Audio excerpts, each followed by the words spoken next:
Hello दोस्तों, स्वागत है आपका मेरे यूट्यूब चैनल में। और आज की इस पर्टिकुलर वीडियो में मैं आप लोगों को बताऊंगा कि मैंने क्या रिसोर्सेज फॉलो करी थी केमिस्ट्री के अंदर, कैसे कैसे आपको सब्जेक्ट को अप्रोच करना है, and that help me in securing 180 out of 180 in chemistry. तो इस पर्टिकुलर वीडियो को मैं टोटल 3 सेक्शंस में डिवाइड करूँगा, फिज़िकल केमिस्ट्री के लिए, इनऑर्गेनिक केमिस्ट्री के लिए और ऑर्गेनिक केमिस्ट्री के लिए। ठीक है, तो let's start with the first section that is physical chemistry. Physical chemistry देखो, सीधी सी बात बोलूँ तो बिल्कुल फ़िज़िक्स की तरह है। आपको थ्योरी पढ़नी है, कॉन्सेप्ट समझने हैं और क्वेश्चंस करने हैं। लेकिन सबसे इम्पॉर्टेंट जहाँ बच्चे लैग कर जाते हैं कि कौन कौन से चैप्टर में क्या क्या करना है, बिकॉज हम सब जानते हैं टाइम हमारे पास लिमिटेड है, हम बहुत सारी चीज़ें पढ़ नहीं सकते हैं। तो हमें कौन से सेक्शन में क्या करना है अगर हमें ये पता हो तो हमारी लाइफ थोड़ी इजी हो जाएगी। तो फिज़िकल केमिस्ट्री की मैं आप लोगों को बताऊं तो फिज़िकल केमिस्ट्री में को मेन चैप्टर चालू करने से पहले आपको 3 ऐसे चैप्टर मैं बता रहा हूं जो आपकी टिप्स पे होने चाहिए। उनका कोई भी सवाल आए आपसे पक्का सही होना ही चाहिए, तभी आप अपनी फ़िज़िकल केमिस्ट्री में कंप्लीट स्कोर कर सकते हो। तो फिज़िकल केमिस्ट्री में जो 3 बेसिक चैप्टर हैं, पहला है मोल कॉन्सेप्ट, दूसरा है इक्विलिब्रियम और तीसरा है थर्मोडायनेमिक्स। इन्हें मैंने बेसिक चैप्टर क्यों बोला, क्योंकि इन चैप्टर के कॉन्सेप्ट लिटरली हर एक चैप्टर में काम आते हैं। आप थर्मोडायनेमिक्स की बात करो, वो सॉल्यूशन में भी काम आएगा, इलेक्ट्रोकेमिस्ट्री में भी काम आएगा और कहीं ना कहीं थोड़ा बहुत केमिकल काइनेटिक्स में भी काम आएगा। मोल कॉन्सेप्ट तो लिटरली हर दूसरे चैप्टर में है। ठीक है, तो इन 3 चैप्टर को आपको बहुत ढंग से पढ़ना है।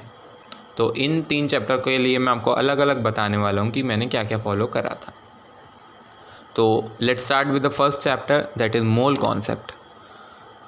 मोल कॉन्सेप्ट अगर मैं बताऊँ तो पूरे फिज़िकल केमिस्ट्री का या पूरी केमिस्ट्री का कह लूँ सबसे बेसिक चैप्टर है और सबसे इम्पॉर्टेंट भी है, क्योंकि इसको मतलब मोल कॉन्सेप्ट को ऑर्गेनिक से मर्ज करके भी न्यूमेरिकल बना रहा है आजकल एनटीए। फिज़िकल में तो आते ही हैं इसके न्यूमेरिकल, तो इस पर हमारी कमांड होना बहुत ज़्यादा इम्पॉर्टेंट है। तो फिज़िकल केमिस्ट्री के लिए लिटिल बिट डिटेल में जाने के लिए मैंने एएल के सर के लेक्चर देखे थे from Mohit Tyagi sir YouTube channel. काफ़ी लेंदी लेक्चर्स हैं, तो अगर आपके पास टाइम हो तभी देखिएगा। ये मैं आपके समझ लो आप लोगों को एक वार्निंग दे रहा हूँ कि सच में काफ़ी लेंदी लेक्चर हैं, तो अब अगर आपके पास टाइम हो तभी देखिएगा। तो लेक्चर देखो, उनके लेक्चर ब्यूटीफुली उन्होंने हर एक कॉन्सेप्ट को एक्सप्लेन कर रखा है। After understanding the concept, mole concept के अंदर आपने लेक्चर देखे, आपने नोट्स बनाए, अब आप क्या करोगे, अब आप डीपीपीस कर लोगे। डीपीपी कर लेने के बाद आप कोई भी मॉड्यूल टेलीग्राम पे मिल जाएंगे, अगर आप ढूंढोगे तो मॉड्यूल्स के क्वेश्चन करो। ठीक है, इतना तो करना ही करना है। लेकिन फॉर मोल कॉन्सेप्ट में बता रहा हूँ कि आपको एक चीज़ एक्स्ट्रा और करनी है, वो है N Awasthi book. N Awasthi book ये आपको बाकी बच्चों से एक एक्स्ट्रा एज देगा। इन जो ये 3 बेसिक चैप्टर हैं, इनमें मैं आप लोगों को बताऊँगा कि आपको ज़्यादा मेहनत करनी है। अगर आपने इन तीनों को स्ट्रॉन्ग कर लिया, आपकी 50% फिज़िकल केमिस्ट्री अपने आप स्ट्रॉन्ग हो जाएगी। ठीक है, तो मोल कॉन्सेप्ट में आपको लेक्चर देखने हैं, नोट्स बनाने हैं, डीपीपी करनी है, मॉड्यूल करना है और 5वीं चीज़ आपको एन अवस्थी बुक करनी है। Now coming on to the second basic chapter that is equilibrium. Basic in the sense, वैसे चैप्टर टफ है, बेसिक इन द सेंस इसलिए बोला है क्योंकि ये हर जगह काम आ जाता है। पर्सनली अगर पूरी फिज़िकल केमिस्ट्री में ऐसा कोई नाइटमेयर चैप्टर है जो बहुत ही मुझे टफ़ लगा है, तो वो है इक्विलिब्रियम। मुझे आयनिक इक्विलिब्रियम बहुत ही ज़्यादा मुश्किल से समझ आया। मतलब एक टाइम पे ऐसा था कि मैंने 5 बार रिवाइज़ कर लिया, मुझसे उसके तब भी न्यूमेरिकल नहीं होते थे। लेकिन ऐसा आपके संग बहुत सारे चैप्टर में होगा। मेरे संग इक्विलिब्रियम में हुआ, हो सकता है आपके संग किसी और चैप्टर में हो। लेकिन आपको टिके रहना, आपको करने न्यूमेरिकल, तो आपसे एक लिमिट के बाद, एक टाइम के बाद होने लग जाएंगे। इक्विलिब्रियम की अगर मैं बात करूं तो उसमें भी मैंने एएल के सर को फॉलो करा था। मैं डिस्क्रिप्शन में लिंक डाल दूंगा, you can check out his lectures. AL के सर के लेक्चर आपको इक्विलिब्रियम में फॉलो एक बार करके देखो, आपको मज़ा आ जाएगा। पूरी सिस्टमेटिक चीज़ें कवर हैं। सबसे पहले लेक्चर देखो, इक्विलिब्रियम में नोट्स बनाओ, DPP करो, मॉड्यूल करो। ये तो बेसिक है, इतना तो करना ही पड़ेगा, क्योंकि फिज़िकल केमिस्ट्री खेल ही न्यूमेरिकल्स का है। अगर आप प्रैक्टिस नहीं करोगे तो आपकी स्पीड इम्प्रूव नहीं होगी, आपकी एक्यूरेसी इम्प्रूव नहीं होगी। और लास्ट चीज़ जो आपको इक्विलिब्रियम चैप्टर में करनी है वो है एनावस्थी। ठीक है, नाउ मैं आपको तीसरे सबसे बेसिक चैप्टर के बारे में बताऊंगा, दैट इज़ थर्मोडायनेमिक्स। थर्मोडायनेमिक्स को it is also known as father of physical chemistry, मतलब पूरी फिज़िकल केमिस्ट्री का जो ऐसा चैप्टर जो हर जगह लग सकता है वो है हमारा थर्मोडायनेमिक्स। थर्मोडायनेमिक्स के लिए मैं आप लोगों को बोलूँगा, मैंने पर्सनली एल के सर को ही फॉलो करा था, उनके लेक्चर लेकिन बहुत ज़्यादा वास्ट हैं, तो you can skip it, you can follow your own teacher lectures also. लेकिन मुझे थोड़ा सा एक्स्ट्रा जानना था तो मैंने उन्हें फॉलो करा था। उसमें भी आपका सीक्वेंस बिल्कुल सेम रहना चाहिए। आपको लेक्चर देखने हैं, नोट्स बनाने हैं, DPP करनी है, मॉड्यूल करने हैं, एनावस्थी करना ही पड़ेगा इन 3 चैप्टर्स में। आपको लग सकता है बहुत सारा है, तो आगे मैं इसी वीडियो में आपको बताऊंगा कि कैसे आपको अप्रोच करना है इन्हें।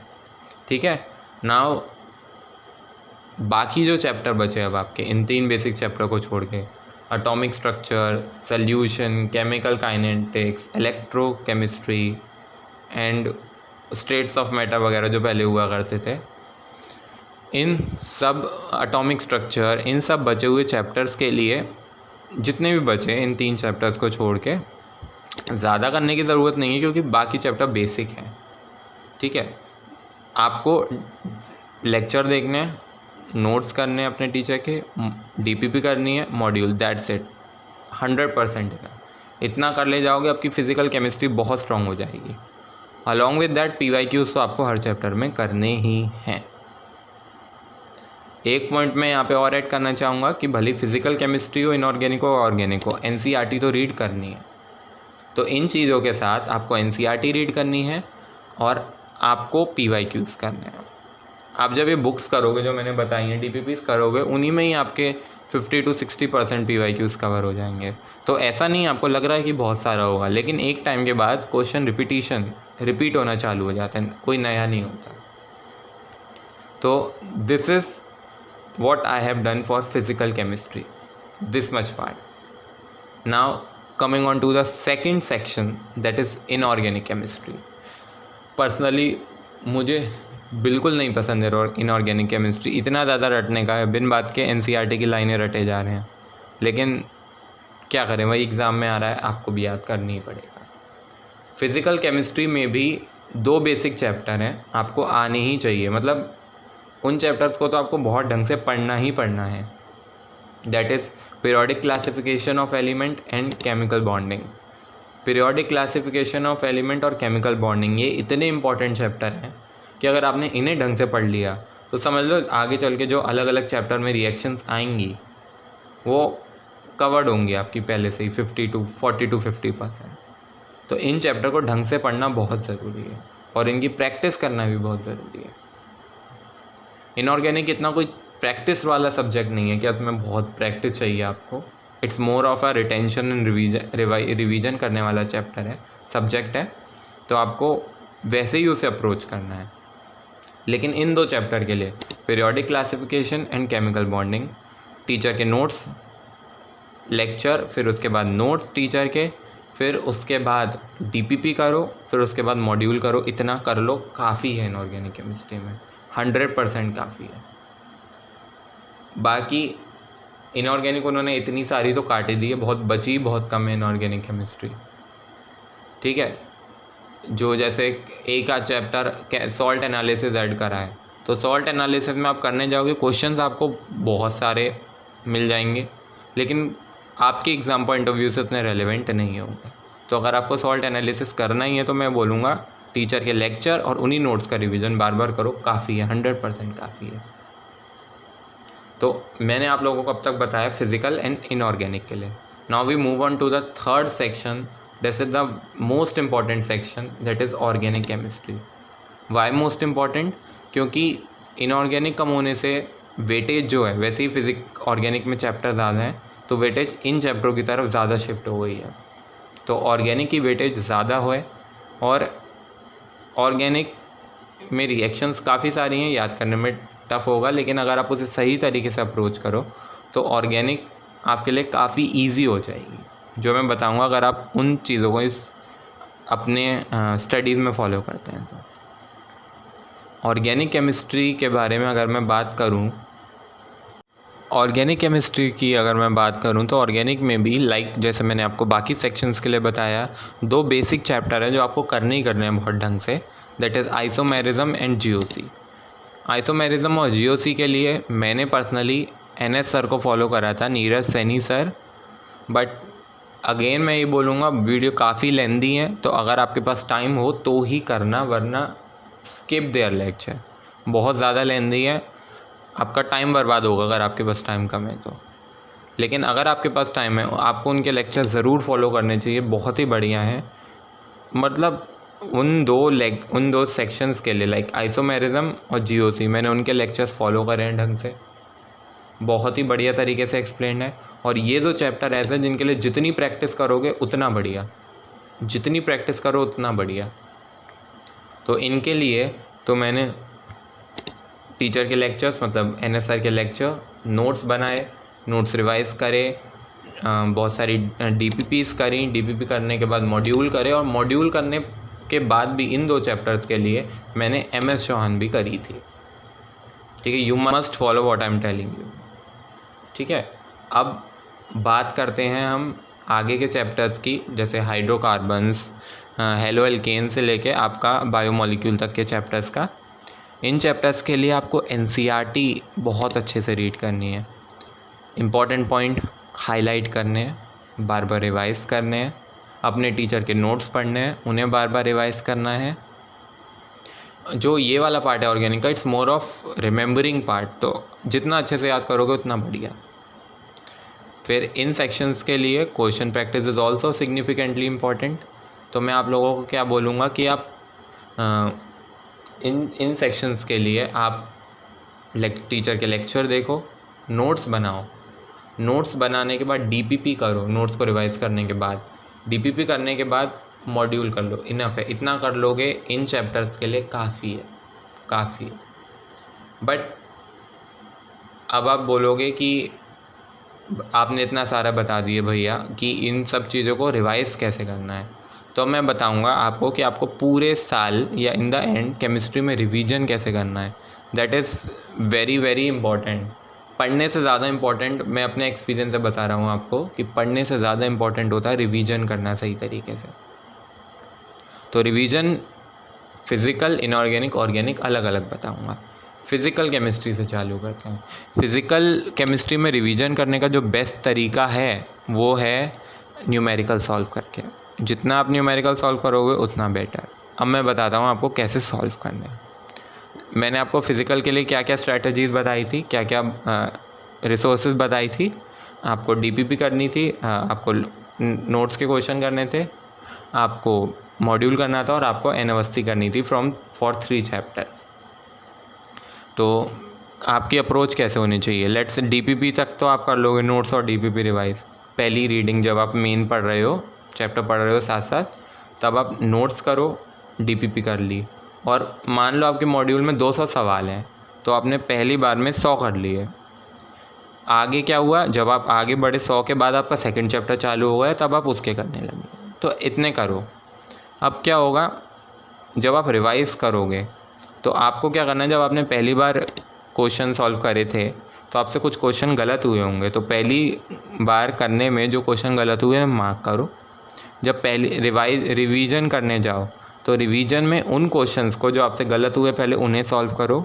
फिर मॉड्यूल के बचे हुए सवाल जो पहले आप नहीं कर पाए थे, 200 में से 100 कर लिए थे, 100 नहीं कर पाए थे, जितने हो जाए उतने कर लो। फिर नेक्स्ट रिवीजन में आओ, फिर उनमें से जो गलत हुए उन्हें करो, और फिर और थोड़े क्वेश्चन का एक्स्ट्रा कर लो।